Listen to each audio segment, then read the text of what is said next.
Nah, untuk tema selanjutnya nih Kak Winda, ini kita masuk di tema memahami dunia penegak. Karena di SMK dan SMA itu kan penegak ya, belum kan ya? Iya.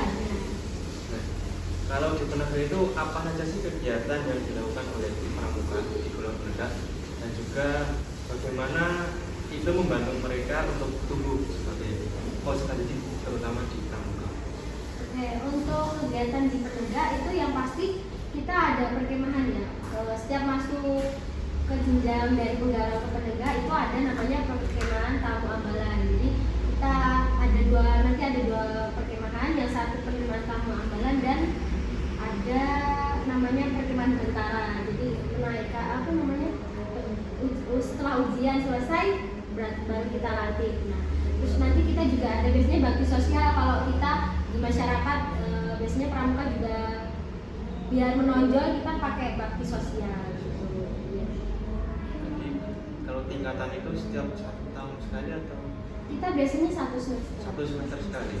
Jadi kita usahakan satu golongan atau satu tingkatan itu selesai 1 semester. Nanti kalau mau lanjut bisa dilanjutkan semester selanjutnya. Nah, kalau dari kakaknya sendiri ya, apa yang kakak anggap sebagai karakteristik utama dalam pramuka dalam golongan penegak ini? Oke, yang utama itu tanggung jawab ya, karena anak-anak penegak itu sudah lebih dewasa dari golongan-golongan sebelumnya. Jadi utamakan kepemimpinan juga, terus kedewasaan sama tanggung jawab. Jadi menggunakan tanggung jawab. Iya, tanggung jawabnya sebagai anggota penegak. Ya, baik, berikutnya apa yang membedakan pengalaman pramuka penegak dengan tingkat pramuka sebelumnya, Pak?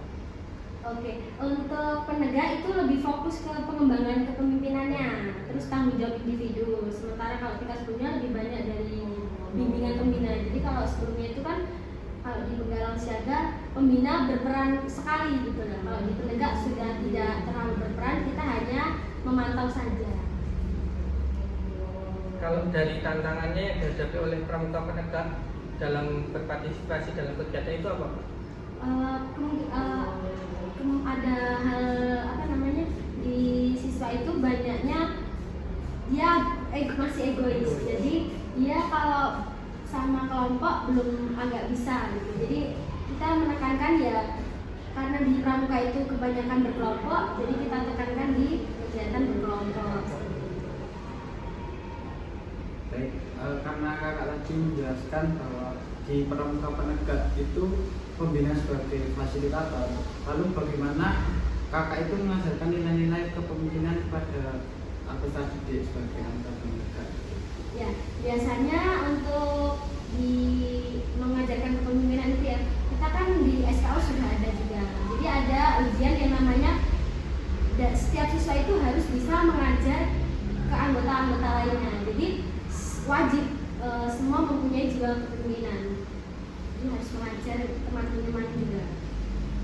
Baik, karena di pramuka penegak itu kan pembina cuma sebagai fasilitator, lalu bagaimana kakak membangun rasa solidaritas dan kerjasama di antara anggota penegak?